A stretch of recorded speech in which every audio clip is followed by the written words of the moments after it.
क्या किसी को याद है कि बुनियादी विश्लेषण यानी फंडामेंटल एनालिसिस को ट्रेडिंग फैसले लेने का एकमात्र उचित या सही तरीका कब माना गया था? जब मैंने वर्ष 1978 में ट्रेडिंग आरंभ की थी, तब केवल मुट्ठी भर ट्रेडर ही तकनीकी विश्लेषण यानी टेक्निकल एनालिसिस किया करते थे, जिन्हें शेष बाजार समुदाय सनकी बताता था। आज विश्वास करना मुश्किल है कि अभी कुछ ही समय पहले तक वॉल स्ट्रीट और ज़्यादातर बड़े फंड व वित्तीय संस्थान तकनीकी विश्लेषण यानी टेक्निकल एनालिसिस को किसी तरह की बाजीगरी मानते थे। अब जाहिर है, सत्य इससे बिल्कुल उलट है। लगभग सभी अनुभवी ट्रेडर अपनी ट्रेडिंग रणनीति बनाने के लिए किसी न किसी तरह के तकनीकी विश्लेषण का उपयोग करते हैं। एकेडमिक समुदाय के कुछ छोटे व छिटपुट समूहों के अलावा विशुद्ध बुनियादी विश्लेषण लगभग समाप्त हो गया है। नजरिए में ऐसा नाटकीय बदलाव किस कारण आया? मुझे पूरा विश्वास है कि इसमें किसी को हैरानी नहीं होगी कि इस सवाल का आसान सा जवाब है पैसा।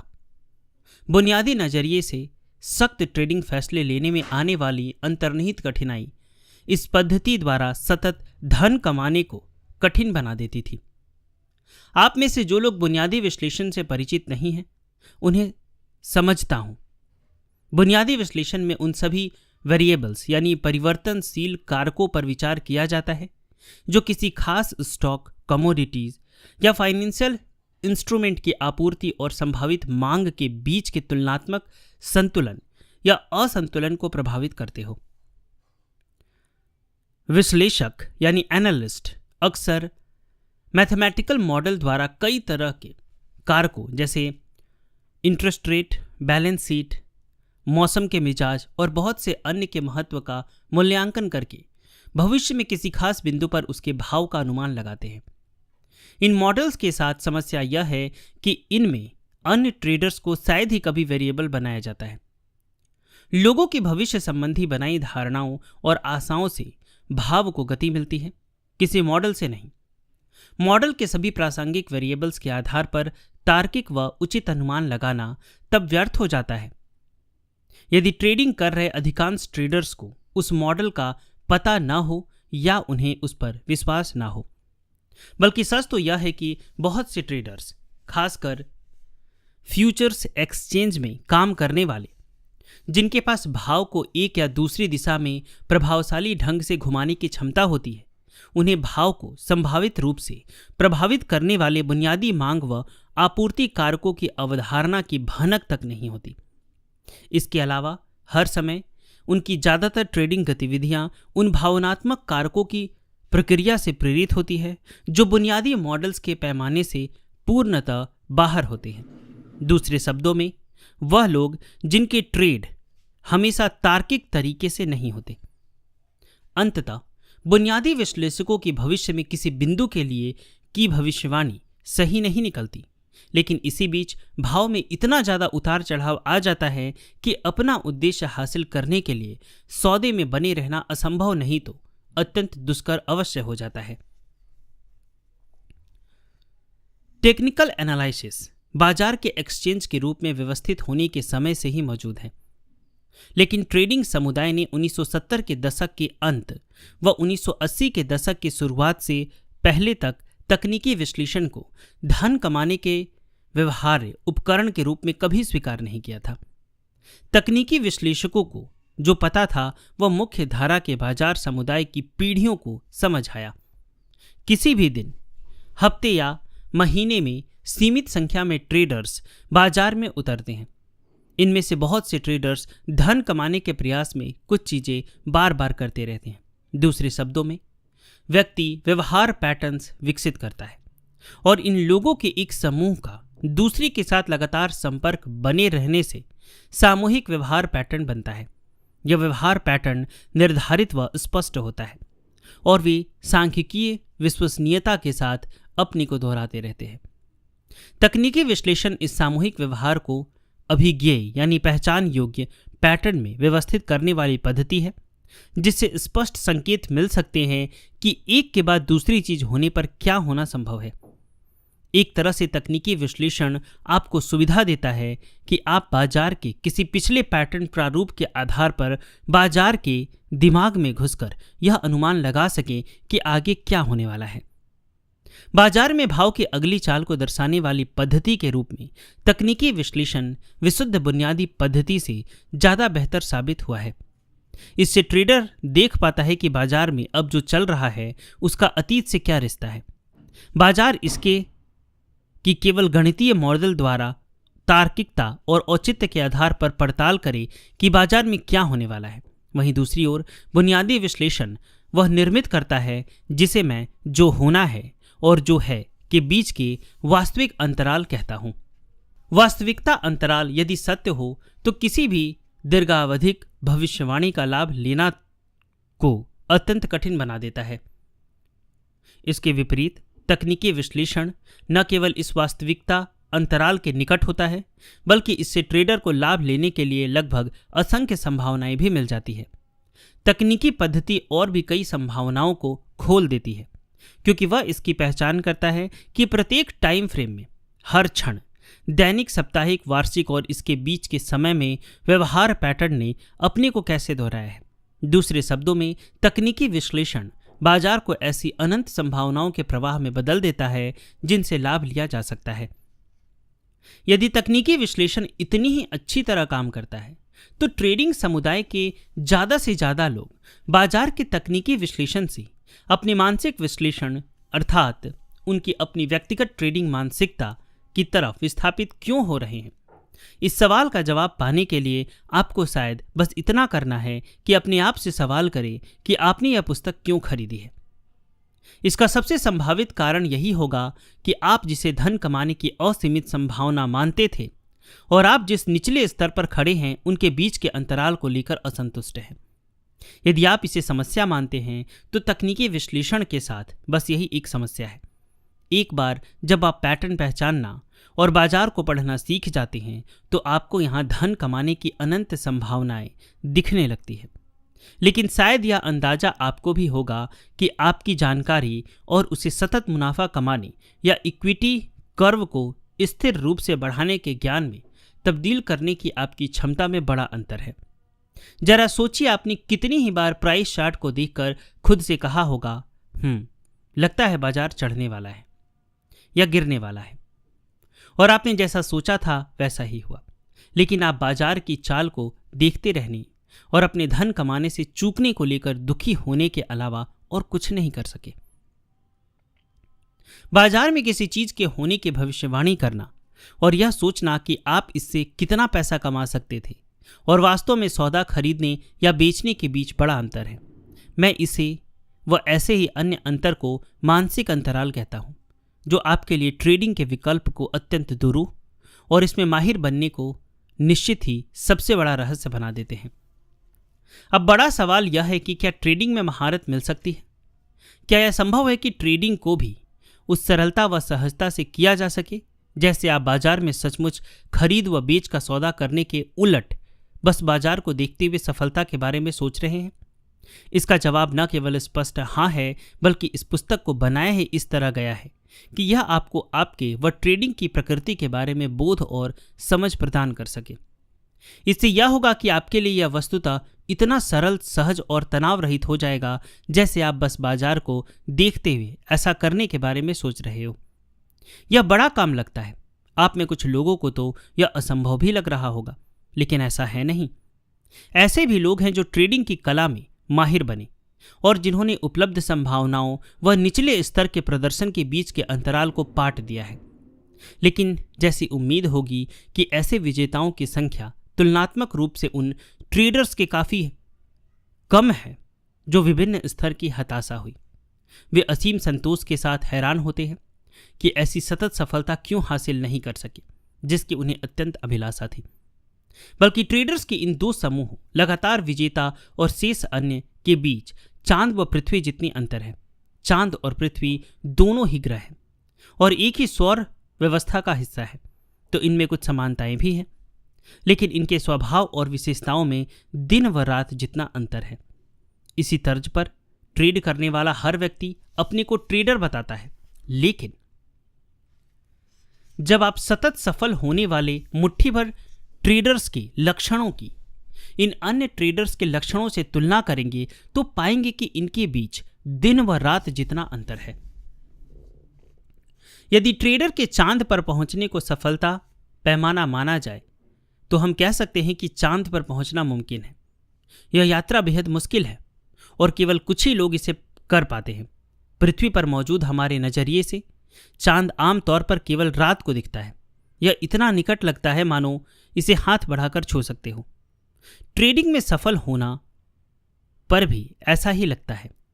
किसी भी दिन, हफ्ते या महीने में बाजार में बड़े पैमाने पर धन उपलब्ध रहता है कि जिस किसी में क्षमता हो वो सौदा कर ले, क्योंकि बाजार लगातार गतिशील रहता है तो यह धन भी लगातार प्रवाहित होता है।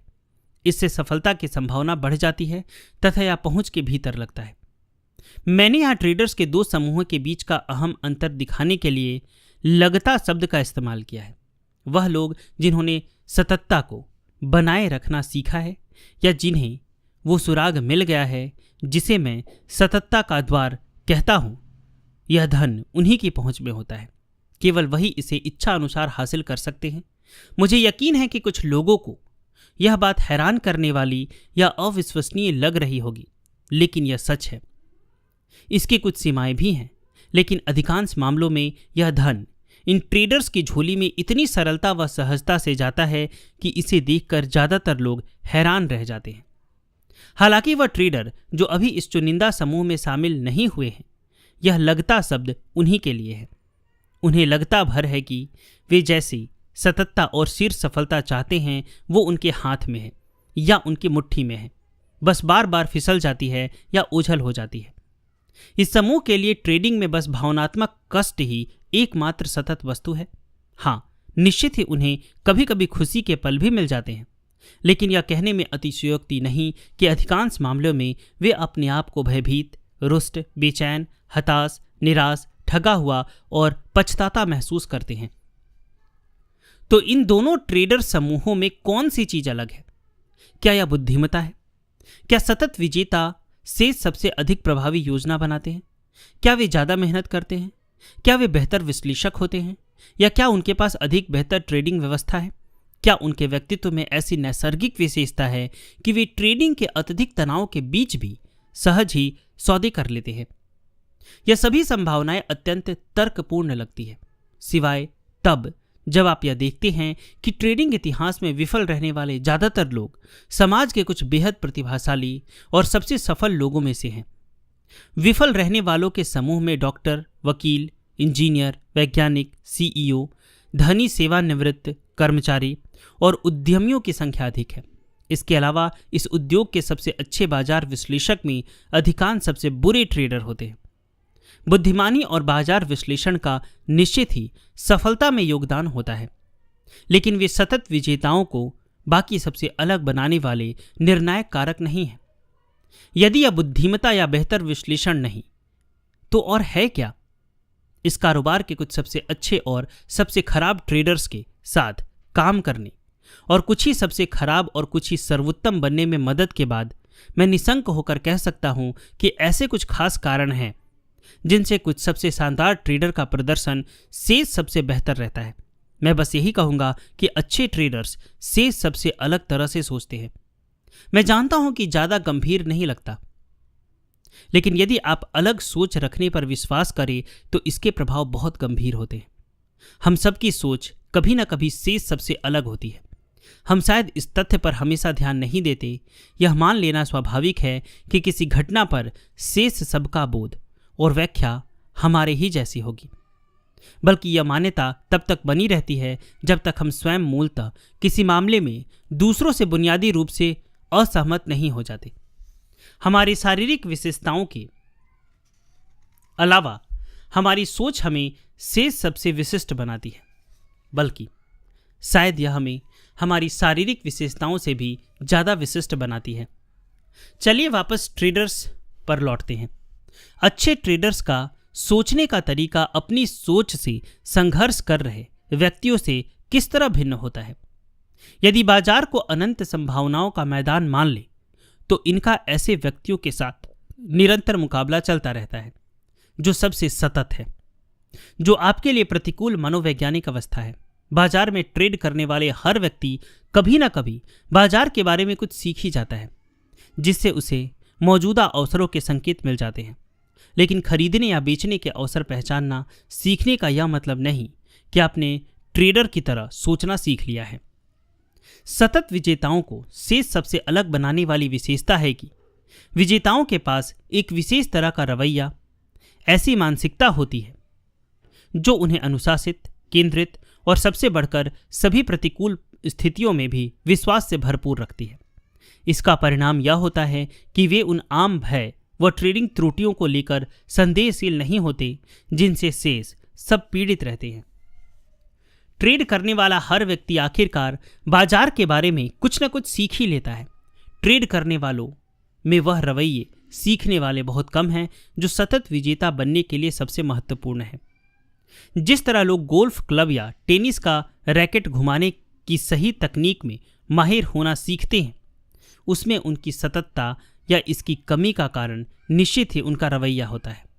जो ट्रेडर सततता के द्वार को पार कर जाते हैं, उन्हें बाजार परिवेश में प्रभावी ढंग से कार्य करने वाला रवैया हासिल करने से पहले अक्सर अत्यधिक कष्ट यानी भावनात्मक व वित्तीय दोनों ही से गुजरना पड़ता है।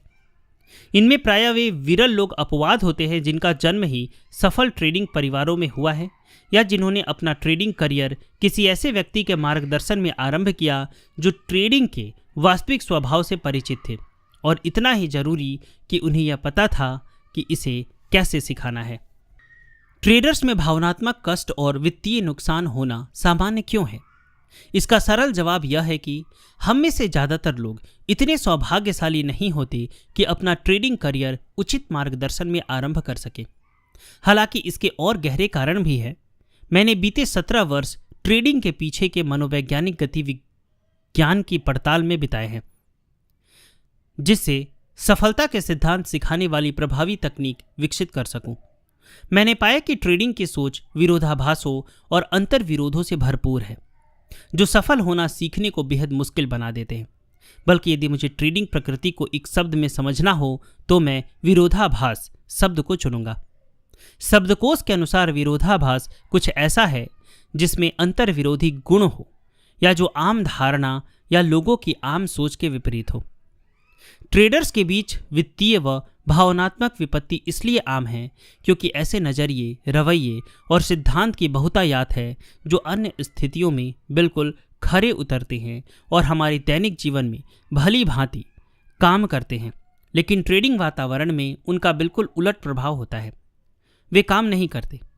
इसे अंजाम ज़्यादातर ट्रेडर इस बुनियादी समझ की कमी के साथ करियर की शुरुआत करते हैं कि ट्रेडर होने का क्या मतलब है, इसके लिए कौन से कौशल चाहिए और इसके लिए इन कौशलों की किन गहराइयों को विकसित करना होगा। मैंने जिस बारे में बात कर रहा हूँ उसका एक शानदार उदाहरण है।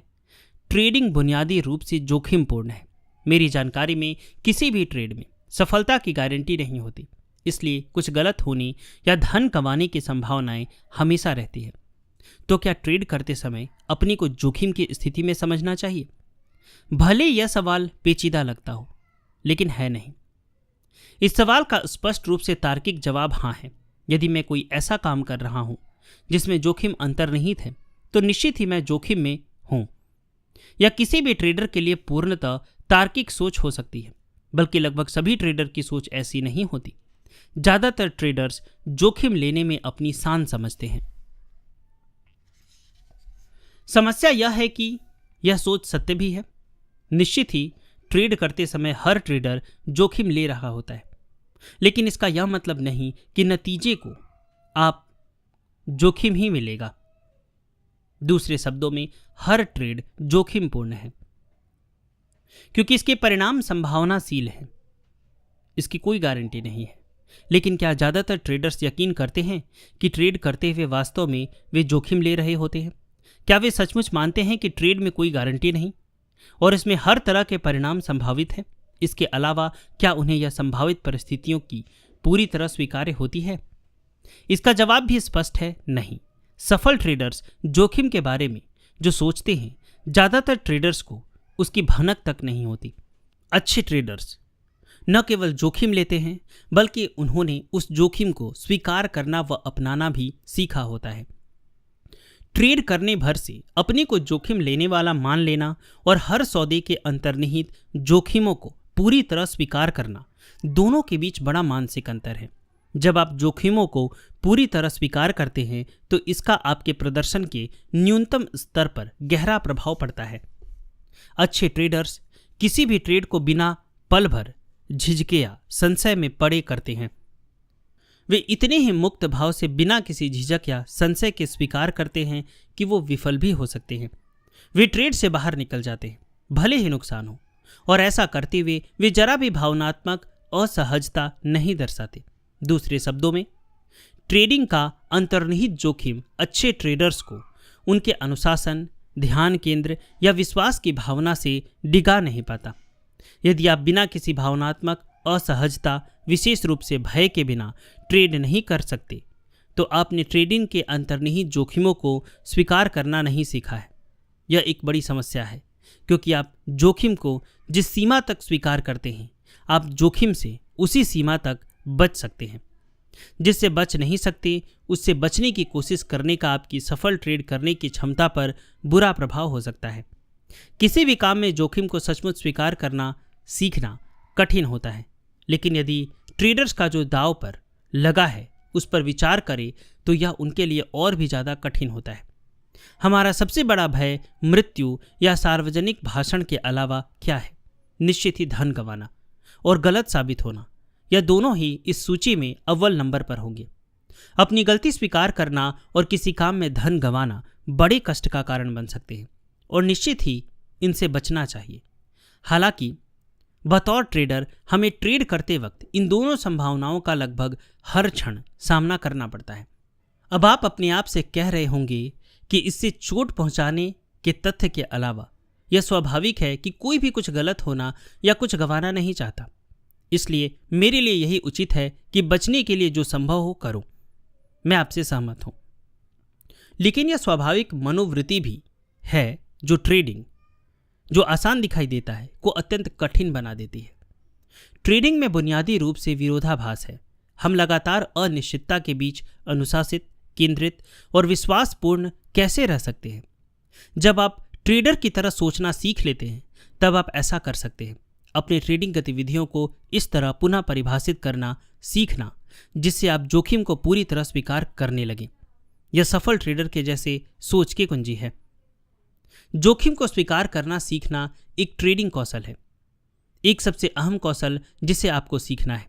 फिर भी यह विरल ही है कि विकसित होते ट्रेडर इसे सीखने पर ध्यान दे या इसके लिए प्रयास करे। जब आप जोखिम स्वीकार्यता का ट्रेडिंग कौशल सीख लेते हैं तो बाजार ऐसी कोई जानकारी उत्पन्न नहीं कर सकता जिसे आप कष्टकारी मान या बता सकें। जब बाजार में उत्पन्न जानकारी में आपको भावनात्मक कष्ट पहुंचाने की संभावना न हो तो बचने के लिए कुछ शेष नहीं रह जाता। ये बस जानकारी होती है जो आपको संभावनाओं के बारे में बताती है। इसे उद्देश्य परिप्रेक्ष्य कहते हैं। वह जो आपके कुछ होने या ना होने से भय से ना तो हटना है और न विकृत होना है।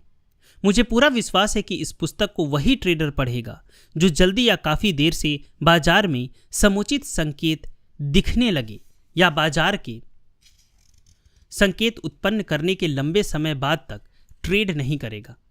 ट्रेडर अपने आप को इसका यकीन नहीं दिलाते कि उन्हें नुकसान ना हो और जिसके परिणाम स्वरूप यह और बड़ा हो जाता है, या वह सफल होने वाले ट्रेड से जल्दी बाहर निकल आता है, या उसके पास सफल ट्रेड होते हैं लेकिन कोई मुनाफा नहीं कमा पाते और इससे ट्रेडर्स को नुकसान होता है, या वे अपने एंट्री पॉइंट के निकट ही स्टॉप लॉस लगा देते हैं जिससे नुकसान होता है क्योंकि बाजार वापस लौटने लगता है। यह कुछ ऐसी त्रुटियां हैं जो ट्रेडर्स अक्सर समय समय पर करते रहते हैं। यह बाजार उत्पन्न त्रुटियां नहीं है, यानी कि यह त्रुटियां बाजार से नहीं आई है। बाजार निष्पक्ष है इस मायने में कि यह गति करता है और अपने बारे में जानकारियां उत्पन्न करता है। यह गति और जानकारियां हम सबको उपलब्ध होती है ताकि हम कुछ कर सकें, बस इतना ही है। बाजार के पास उसे लेकर कोई विशेष शक्ति नहीं है कि हम में से हर एक व्यक्ति इन जानकारियों को किस तरह समझता और व्याख्यात करता है और न ही हमारे इसके परिणाम स्वरूप लिए फैसलों और गतिविधियों पर उसका नियंत्रण है। मैंने जिन त्रुटियों का पूर्व में उल्लेख किया है उसके साथ ही और भी कई त्रुटियां उसका परिणाम होती है, जिसे मैं त्रुटिपूर्ण ट्रेडिंग रवैया और नजरिया कहता हूं। त्रुटिपूर्ण रवैया जो हमारे भीतर आशा और आत्मविश्वास की जगह भय का पोषित करता है। मुझे नहीं लगता कि मैं सतत विजेताओं और शेष सबके बीच के अंतर को इससे अधिक सरलता से व्यक्त कर सकता हूं। अच्छे ट्रेडर्स भयभीत नहीं होते। वे इसलिए भयभीत नहीं होते क्योंकि उन्होंने ऐसे रवैये विकसित कर लिया है जो उन्हें बाजार के बताए नजरिए से ट्रेड करने और उससे निकलने के लिए उच्चतम दर्जे का मानसिक लचीलापन प्रदान करता है। इसके साथ ही अच्छे ट्रेडर्स ऐसा रवैया विकसित कर लेते हैं जो उन्हें असावधान होने से रोकता है। से सभी किसी न किसी हद तक भयभीत होते हैं। जब वे भयभीत नहीं होते तो वे असावधान हो जाते हैं और वो अपने लिए ऐसा अनुभव तैयार कर लेते हैं जो उन्हें आगे चलकर भयभीत होने का कारण देता है। आपसे जो ट्रेडिंग त्रुटियां हो जाती हैं उनमें से 95% के कारण आप अपने धन को खुद अपनी आंखों के सामने गंवा बैठते हैं या आपके गलत होने, धन खोने, चूकने और उम्मीद के कम धन मिलने के रवैये की उपज होता है, जिन्हें मैं 4 प्रमुख ट्रेडिंग भय कहता हूं। अब आप कह सकते हैं मुझे यह सब नहीं पता था। मुझे हमेशा यही लगा कि ट्रेडर्स में बाजार को लेकर स्वस्थ भय होना चाहिए। पुनः यह एक पूर्णतः तार्किक और उचित संकल्पना है, लेकिन जब बात ट्रेडिंग की होती है तब आपका भय आपके खिलाफ इस तरह से काम करता है कि आप जिस चीज से सबसे ज्यादा भयभीत होते हैं वही हो जाता है। यदि आपको गलत होने का भय है तो आपका भय आपके बाजार की जानकारियों से संबंधित नजरियों पर इस तरह काम करता है कि आप कुछ ऐसा कर बैठते हैं जिस कारण अंततः गलत हो जाते हैं। जब आप भयभीत होते हैं तब और संभावनाएं मौजूद नहीं रहती। आप ना तो अन्य संभावनाओं पर विचार कर पाते हैं और यदि उन पर विचार कर भी ले तो भय से जकड़े होने के कारण उचित कदम नहीं उठा पाते। शारीरिक रूप से हम भय के कारण या तो जम जाते हैं या भाग निकलते हैं। मानसिक रूप से यह हमारा पूरा ध्यान उसी जगह केंद्रित कर देता है जिससे हम भयभीत हैं। इसका मतलब हुआ कि बाजार की अन्य संभावनाओं के साथ ही साथ अन्य उपलब्ध जानकारियों संबंधी विचार अवरुद्ध हो जाते हैं। आप बाजार के बारे में सीखी अन्य सभी तार्किक चीजों के बारे में तब तक नहीं सोच पाते जब तक वह घटना समाप्त ना हो जाए। इसके बाद आप सोचते हैं मुझे यह पता था, मैंने तब ऐसा क्यों नहीं सोचा या मैं इस पर कोई कदम क्यों नहीं उठाया। यह मानना बेहद मुश्किल होता है कि इन सब समस्याओं का स्रोत हमारा अपना अनुचित रवैया है। यही भय को इतना ज़्यादा घातक बनाता है। हमारी ट्रेडिंग पर बुरा प्रभाव डालने वाले बहुत से विचार पैटर्न स्वाभाविक होते हैं जिनसे हम दुनिया को समझते और देखते हैं। यह विचार पैटर्न की पैठ इतनी गहरी होती है कि हमें शायद ही कभी भान होता है कि हमारी ट्रेडिंग समस्याओं का स्रोत भीतर से हमारी मानसिक स्थिति से उत्पन्न है। निश्चित ही समस्या का स्रोत बाहर बाजार से होना मानना ज्यादातर स्वाभाविक है, क्योंकि इससे ऐसा लगता है कि हमारे कष्ट से हताशा और असंतोष का कारण बाजार है। जाहिर है यह अजीब धारणाएं हैं और निश्चित ही यह ऐसी भी नहीं है जिनकी ज्यादातर ट्रेडर्स परवाह करते हैं। इसके बावजूद आस्था, रवैया और नजरिए के बीच के रिश्ते को समझना ट्रेडिंग की वैसी ही बुनियाद है जैसे टेनिस में सर्विस करना सीखना या गोल्फ में क्लब का इस्तेमाल करना सीखना। इसे दूसरी तरह से देखते हैं कि यदि आप लगातार अच्छे परिणाम चाहते हैं तो बाजार की जानकारियों को लेकर अपने नजरिए को समझना और नियंत्रित करना जरूरी है। मैं यह इसलिए कह रहा हूं क्योंकि ट्रेडिंग में कुछ और भी है जो मेरे इस बयान के जितना ही सत्य है। आपको सफल ट्रेड करने के लिए अपने या बाजार के बारे में कुछ जानने की जरूरत नहीं। जैसे बार बार अच्छा शॉट मारने के लिए आपको टेनिस रैकेट या गोल्फ क्लब को सही तरह उपयोग करना सीखने की जरूरत नहीं है। मैंने जब पहली बार गोल्फ खेला तो पूरे गेम के दौरान मैंने कई बेहतरीन शॉट मारे, जबकि मैंने कभी कोई खास तकनीक नहीं सीखी थी।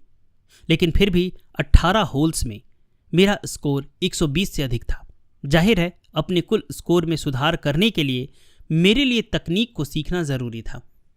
निश्चित ही ट्रेडिंग के लिए भी यही सही है। हमें सततता हासिल करने के लिए तकनीक चाहिए, लेकिन कौन सी तकनीक? यह वास्तव में प्रभावी ढंग से ट्रेड करना सीखने का सबसे पेचीदा पहलू है। यदि हम यह नहीं पता होगा या नहीं समझे होंगे कि हमारी धारणा और रवैया किस तरह बाजार के प्रति हमारे नज़रियों को प्रभावित करते हैं, तो यही लगेगा कि हमारी सततता में कमी का कारण बाजार का व्यवहार है, जिसके परिणाम स्वरूप यही सोच बनेगी कि नुकसान से बचने और सततता हासिल करने का सबसे अच्छा तरीका यही है बाजार के बारे में और अधिक सीखा जाए। यह तर्क एक जाल के जैसा है जिसमें लगभग सभी ट्रेडर कभी न कभी फंसते हैं, और यह ठीक भी है, लेकिन यह तरीका काम नहीं करता। बाजार सहज ही विचार करने के लिए कई तरह के और अक्सर अंतर विरोधी वेरिएबल्स देता रहता है। इसके अलावा बाजार के व्यवहार की कोई सीमा नहीं है। वो किसी भी क्षण कुछ भी कर सकता है। बल्कि सच तो यह है कि ट्रेड करने वाला हर एक व्यक्ति बाजार का वेरिएबल है। यह कहा जा सकता है कि एक अकेले ट्रेडर के कारण लगभग कुछ भी हो सकता है।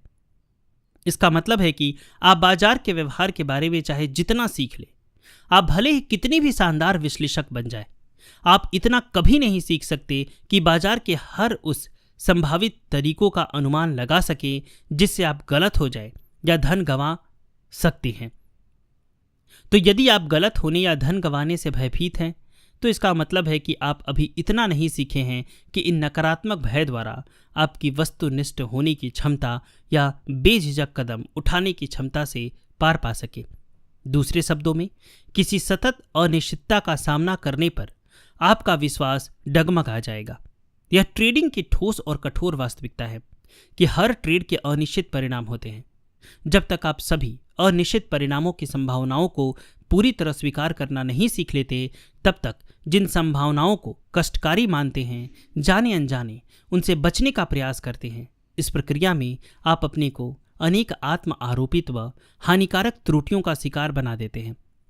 अब मैं यहाँ यह नहीं कह रहा हूँ कि हमें अवसरों को परिभाषित करने व पहचानने के लिए किसी भी तरह के बाजार विश्लेषण या पद्धति की आवश्यकता नहीं है। यह जरूरी है। हालांकि बाजार विश्लेषण सतत परिणाम पाने का मार्ग नहीं है। इससे हमारी उन ट्रेडिंग समस्याओं का निवारण नहीं हो सकता जो हमारी आत्मविश्वास की कमी, अनुशासन के अभाव और अनुचित ध्यान केंद्रण से उत्पन्न है। जब आप यह मानते हुए काम करते हैं कि अधिक या बेहतर विश्लेषण से आप सततता उत्पन्न कर सकते हैं, तब आप अपने ट्रेडिंग टूल के सहस्त्रागार में जितने हो सके उतने बाजार वेरिएबल्स एकत्रित करने लगते हैं। लेकिन तब क्या होता है? आप किसी ऐसी चीज़ से जिसे आपने देखा नहीं या जिस पर पर्याप्त विचार नहीं किया, उससे बार बार बाजार से मात खाते हैं और निराश होते हैं। आपको लगने लगता है कि आप बाजार पर विश्वास नहीं कर सकते। लेकिन सच तो यह है कि आपको खुद अपने ऊपर विश्वास नहीं है। आत्मविश्वास और भय दिमाग की अंतर्विरोधी स्थितियां हैं, और इन दोनों का ही जन्म हमारी धारणाओं और रवैये से होता है। आप जितना धन गंवाने का जोखिम ले सकते हैं, उससे अधिक धन गंवाने के वातावरण में आत्मविश्वास के साथ काम करने के लिए आपको अपने पर पूरा विश्वास होना चाहिए। हालांकि आप यह विश्वास तब तक बना सकते जब तक आपने अपने दिमाग को विचार करने के उन स्वाभाविक आवेगों से दूर नहीं करते जो लगातार सफल ट्रेडर बनने के प्रति हानिकारक है। बाजार के व्यवहार का विश्लेषण करना सीखना उपयोगी प्रशिक्षण नहीं है। अब आपके पास दो विकल्प हैं। आप जितना अधिक हो सके उतने वेरिएबल्स के बारे में सीखकर जोखिम समाप्त करने का प्रयास कर सकते हैं। मैं इसे विश्लेषण का ब्लैक होल कहता हूं, क्योंकि यह चरम हताशा का मार्ग है। या आप अपनी ट्रेडिंग गतिविधियों को इस तरह पुनः परिभाषित करना सीख सकते हैं कि आप वास्तव में जोखिम को स्वीकार कर सके और इससे भयभीत ना हो। अब आपकी मन स्थिति ऐसी हो जाए जहां आप जोखिम को सचमुच स्वीकार करने लगे, तब आपके पास बाजार की जानकारियों की कष्टकारी परिभाषा व व्याख्या नहीं करेंगे।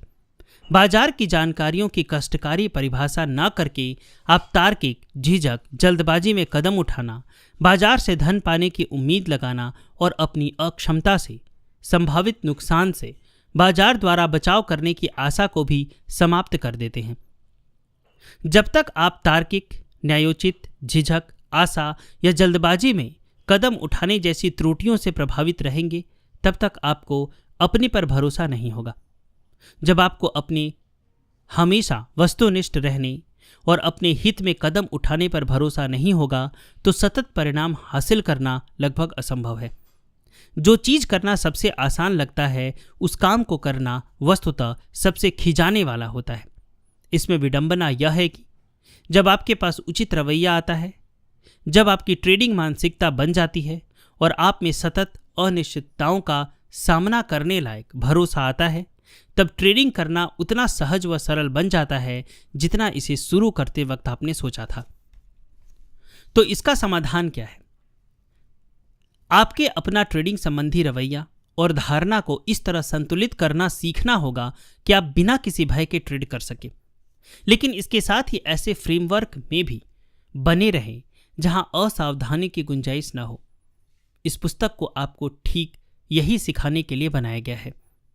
आगे बढ़ते समय मैं चाहता हूं कि आप एक चीज याद रखें।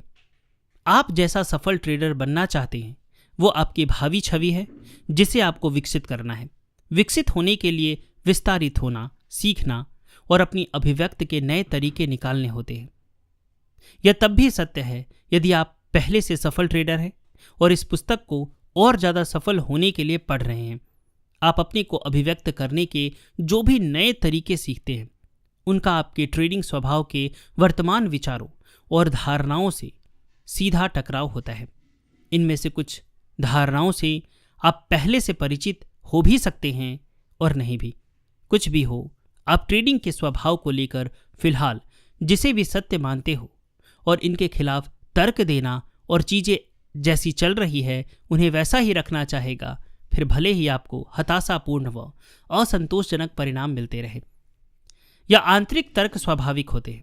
इस पुस्तक में मेरे लिए चुनौती थी कि आपको इन तर्कों को जितना संभव हो उतना प्रभावी ढंग से समाधान करने में मदद करूं।